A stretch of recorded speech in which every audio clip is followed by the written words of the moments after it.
bonsoir, bienvenue. Merci d'être avec nous. Dans l'actualité ce soir, la valse des colis au centre de tri Whareirata. Il traite 450 000 colis chaque année, mais les fêtes de Noël sont synonymes de double charge. La période draine 2 fois plus de trafic qu'à l'habitude. Nous serons en immersion dans les coulisses du centre. Un peu de bonheur dans les couloirs de l'hôpital. 2 artistes du cirque de Morea ont offert un spectacle gratuit aux enfants et autres personnes hospitalisées. Une initiative personnelle et généreuse de la part des 2 anciens membres du Cirque du Soleil. Quid de l'accueil Tevaïete? L'avenir du centre dédié aux sans-abri est entre les mains de l'Église par le biais de Monseigneur Cotenso. La reconstruction du bâtiment nécessite 150 millions de francs et un terrain disponible. Le Père Christophe nous dira s'il y a lieu de s'inquiéter dans un instant. Il est notre invité s'il arrive à temps. Et puis leur deuxième album est en préparation. Le duo musical Vaiteani poursuit son ascension artistique. La chanteuse et son compagnon proposent un folk polynésien. Nos équipes d'outre-mer, la première, les ont retrouvés à Strasbourg, la ville de leur rencontre. Période faste pour le trafic postal. Avec les fêtes, 45 000 colis doivent être traités. C'est 2 fois plus que le reste de l'année.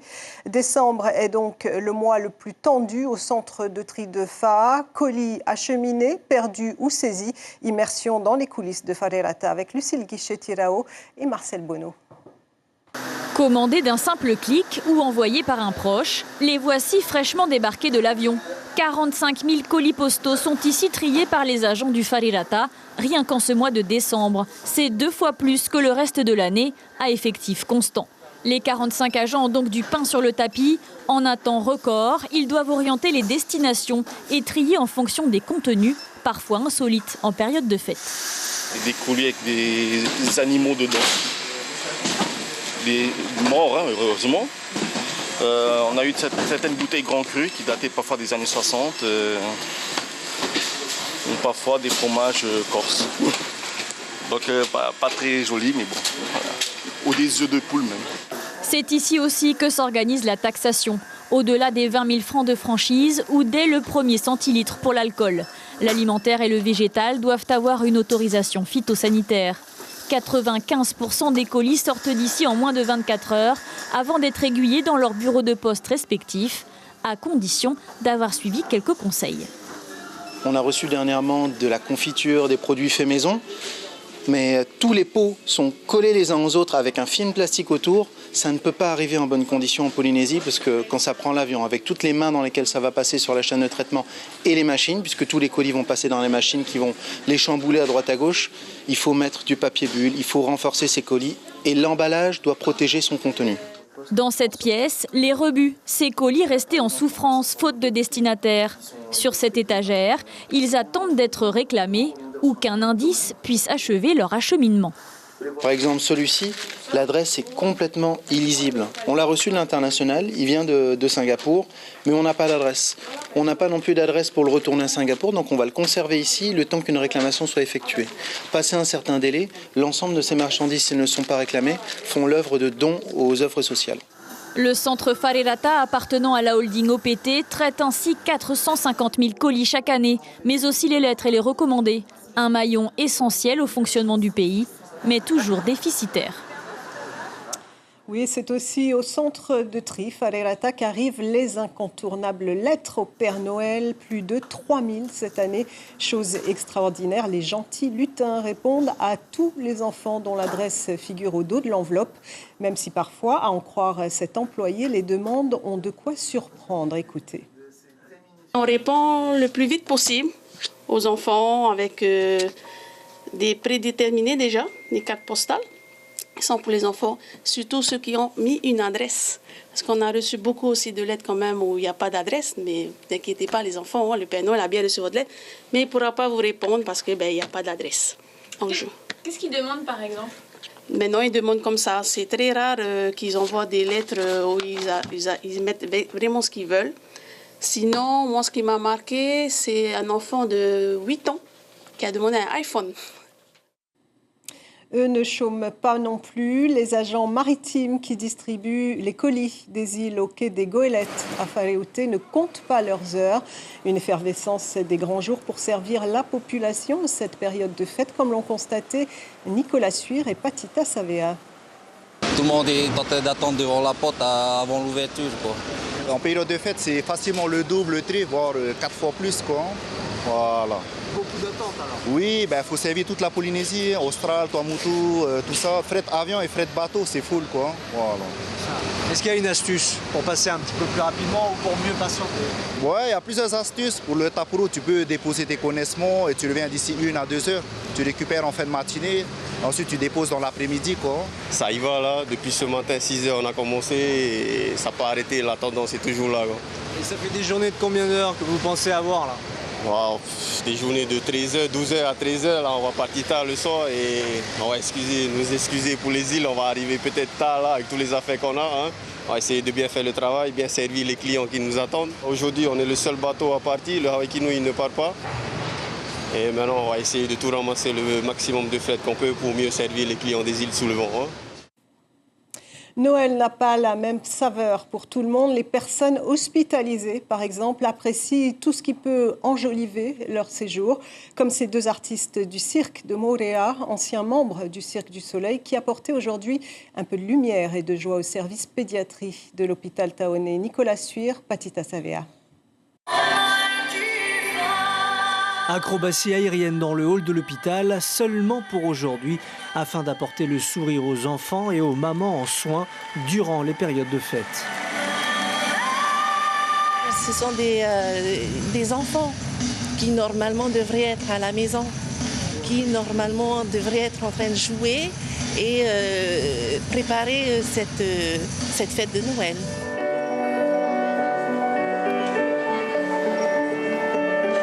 Malheureusement, peu d'enfants hospitalisés ont pu sortir de leur chambre pour apprécier la représentation. L'un des seuls spectateurs malades est un jeune homme de 23 ans, coincé jusqu'à l'an prochain. Ça fait beaucoup de bien, parce qu'il n'y a rien à voir ici à l'hôpital. Hein. Il n'y a pas beaucoup d'occasions comme celui-là. Ouais. C'est super magnifique. Des enfants, et il y en avait surtout en tant qu'acrobates, venus avec leur famille.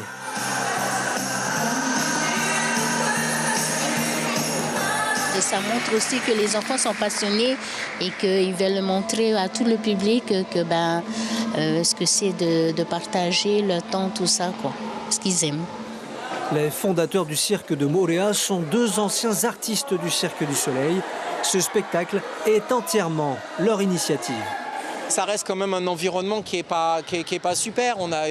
Les gens ont été stressés, voilà, par l'opération, par le traitement. C'est des gens qui ont juste besoin de sourire, d'oublier un peu ce qui se passe au moment de leur vie et d'avoir un sourire et de se dire je vais mettre les efforts pour m'en sortir, pour me battre contre peu importe ce qui m'arrive, mais continuer, quoi.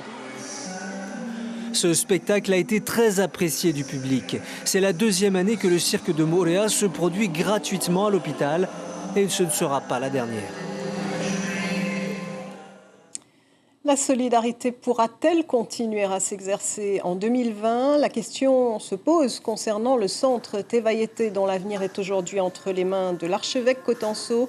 Sollicité par le père Christophe, le haut dignitaire de l'Église doit décider du sort de ce centre qui accueille depuis 25 ans les sans-abri et cherche son terrain de reconstruction. Et c'est le père Christophe qui détient ce soir la réponse du diocèse. Bonsoir père Christophe. Bonsoir. Merci d'être avec nous. Vous avez consacré 25 ans aux plus démunis. Votre mission pourra-t-elle se poursuivre l'an prochain ? Alors, elle ne sait pas qu'elle le pourra, elle le devra, puisque moi, effectivement, j'avais décidé qu'on allait fermer, aujourd'hui en particulier, puisque c'était le 25e anniversaire. Maintenant, Monseigneur Jean-Pierre en a décidé autrement. Et cette mission n'est pas la mienne, c'est bien la mission de l'Église. Et donc, on va le faire. Il nous a dit, voilà, l'accueil Tevayete doit continuer la mission qui lui a été confiée par l'Église. Dans quelles conditions cet accueil pourra-t-il survivre? Vous disiez il y a quelques mois que 2 conditions sont nécessaires à la réalisation du projet. Une réponse généreuse de la part des Polynésiens et des potentiels mécènes et la mise à disposition par le pays du terrain pour la construction. Alors ces conditions sont-elles réunies aujourd'hui? Actuellement, non. Même si depuis la réponse de Monseigneur Jean-Pierre, nous avons notamment un mécène qui s'est engagé à participer d'une façon conséquente, donc à s'ajouter aux 20 millions que nous avons déjà pu collecter. Il est évident que l'archidiocèse de Papeete participera lui aussi, c'est évident. Pour la partie du terrain, bien, le problème est que nous n'avons pas de terrain. La mission catholique n'a pas de terrain qui soit situé dans un lieu adapté à construire un nouveau centre. Parce que vous n'avez pas envie de rester là où vous êtes actuellement. On ne peut pas, parce que nous avons même à côté, nous avons le Bon Samaritain, Te Arata. Nous sommes aujourd'hui confrontés à une évolution dans le quartier, notamment beaucoup de trafic de drogue et autres. Et en 25 ans, la population s'est densifiée. Or, on ne peut pas combiner à la fois une population qui reste une population pauvre dans un quartier pauvre, avec en plus une population en grande précarité. Ça crée trop de conflits, trop de difficultés. Alors vous vous étiez engagé à rembourser les généreux donateurs si le projet n'aboutissait pas. Ce ne sera pas nécessaire. En tout cas, on va leur demander s'ils acceptent de nous laisser cet argent qu'ils nous ont confié jusqu'à ce qu'on puisse aboutir au projet. Mais en tout cas, Monseigneur Jean-Pierre s'est engagé vraiment et engage le diocèse et les fidèles à vraiment réaliser ce projet. Père Christophe, une dernière question. La période est faste et propice à la consommation. Quand vous voyez cette ferveur commerciale pour Noël, qu'est-ce que ça vous inspire? Ça m'inspire qu'on a oublié ce qu'est la fête de Noël. On a oublié que c'est d'abord Dieu qui devient l'un de nous, qui se fait pauvre. Et Noël, même si pour s'acheter une conscience, on fait beaucoup de beaux repas pour les personnes à la rue en grande précarité, on en a oublié le sens. Merci beaucoup, Père Christophe. Je rappelle que le Secours catholique a servi plus de 17 000 repas l'an dernier. Direction Hivaoa, au Marquis, où le docteur Micheline Rosy Papouin, ancienne chef de service à l'hôpital de Taoné, a reçu ce dimanche la Légion d'honneur, celle qui avait créé le service de néonatalité en 1984. Avoue qu'elle aurait souhaité mourir debout et continuer à travailler le plus tard possible. Elle a reçu sa médaille des mains de son frère, l'ancien maire Guy Rosy, lui-même décoré en 2005. Une fierté pour elle. Écoutez. Je suis aujourd'hui très heureuse de recevoir la médaille de la Légion d'honneur. Je suis d'autant plus heureuse que je la reçois des mains de mon frère aîné Guy Rosy, qui lui-même est officier de la Légion d'honneur et qui me la remet en plus aujourd'hui dans mon île natale et dans le village où je suis née. Je suis vraiment très, très heureuse. Et bientôt, des distributeurs de billets dans les îles les plus éloignées. Les habitants des communes reculées pourront bientôt retirer de l'argent sur place. Le gouvernement octroie une subvention de 70 millions de francs à la société Whareirata pour l'implantation de distributeurs automatiques de billets dans 10 communes des archipels les plus éloignés. Elles font partie des petits plaisirs sucrés des repas de fête. En Outre-mer, les truffes ont toujours autant la cote. Au chocolat, nature ou parfumé, voici un avant-goût des agapes de demain avec ce reportage gourmand de Claudio Arthur dans une pâtisserie de Saint-Pierre-et-Miquelon. Regardez. Du bon chocolat, du bon beurre et de la bonne crème liquide. Voici donc les ingrédients de base, les 3 ingrédients indispensables à la confection des truffes. Pour le reste, il faut le tour de main d'un bon pâtissier. Marc Menon est un professionnel. Comme chacun sait, c'est très, très simple à faire, mais c'est plutôt embêtant, surtout au moment de les rouler. On en a plein les mains et puis il faut prendre le temps, mais c'est une recette traditionnelle de Noël. Les ingrédients de base, on l'a vu? Oui, c'est ça, du chocolat. Maintenant, on choisit la la teneur en cacao comme on le veut, du beurre, du bon beurre, et puis après un petit peu de crème liquide, et puis la truffe est préparée. Sitôt terminée, la préparation doit être mise de côté pour durcir. Une bonne heure, minimum. Puis, place à la confection des précieuses truffes au chocolat. Ce n'est rien de compliqué, peut-être, mais encore faut-il les rouler correctement. Pas trop petites, pas trop grosses. La bonne truffe au chocolat tient à sa réputation et se veut de taille normale. Pour parfaire le tout, un peu de poudre de cacao et voici notre truffe fin prête. Il ne reste plus qu'à l'exposer en magasin. Elle n'est jamais très loin de la traditionnelle bûche de Noël. Et comme sa voisine d'ailleurs, ne se fait pas prier pour être dégustée.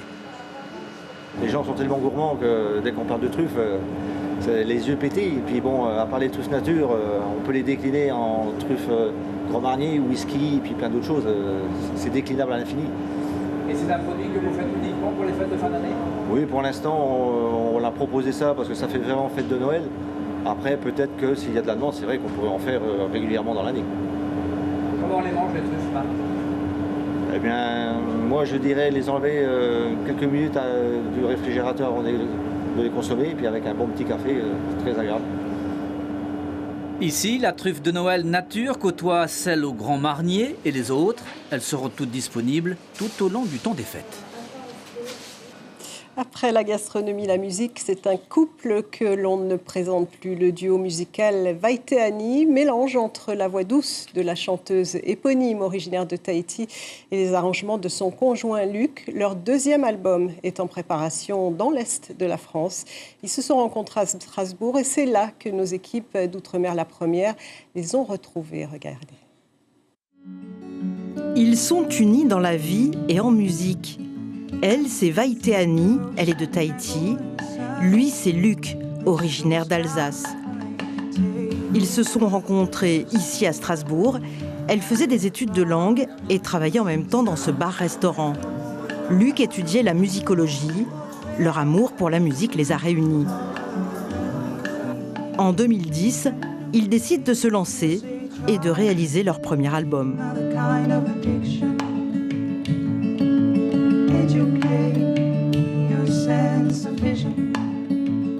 C'est un gros mix en fait de musique folk avec quelques mélodies pop et quelques instruments et un peu de métissage avec les instruments que Luc ramène, notamment les instruments d'Afrique.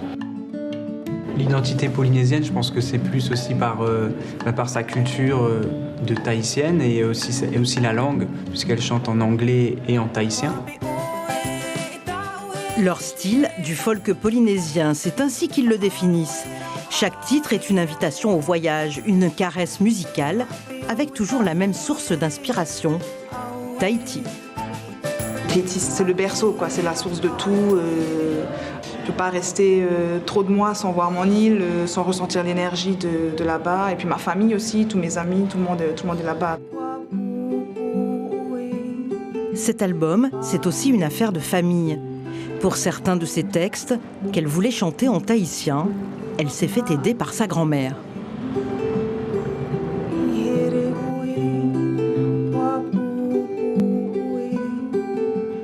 Je me reconnecte à ma culture via ma musique, via ma grand-mère. Et je trouve ça vraiment super. Enfin, elle me laisse un héritage magnifique, je pense.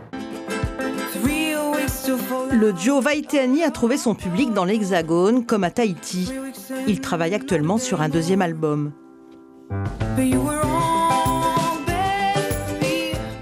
En attendant, ils profitent de la douceur de vivre de Strasbourg. Leur rêve, vivre entre la France et la Polynésie, vivre totalement de leur musique. Le rêve de tout artiste. Et je vous rappelle la principale information de ce journal. Période faste pour le trafic postal. Avec les fêtes, 45 000 colis doivent être traités. C'est 2 fois plus que le reste de l'année à effectif constant. Décembre est donc le mois le plus tendu au centre de tri Whareirata de Faa. La une de la presse écrite demain, Tahiti Info, titre « Joyeux Noël ». Et c'est la fin de ce journal. Merci de votre fidélité. Je vous retrouve demain soir avec plaisir. Très belle soirée.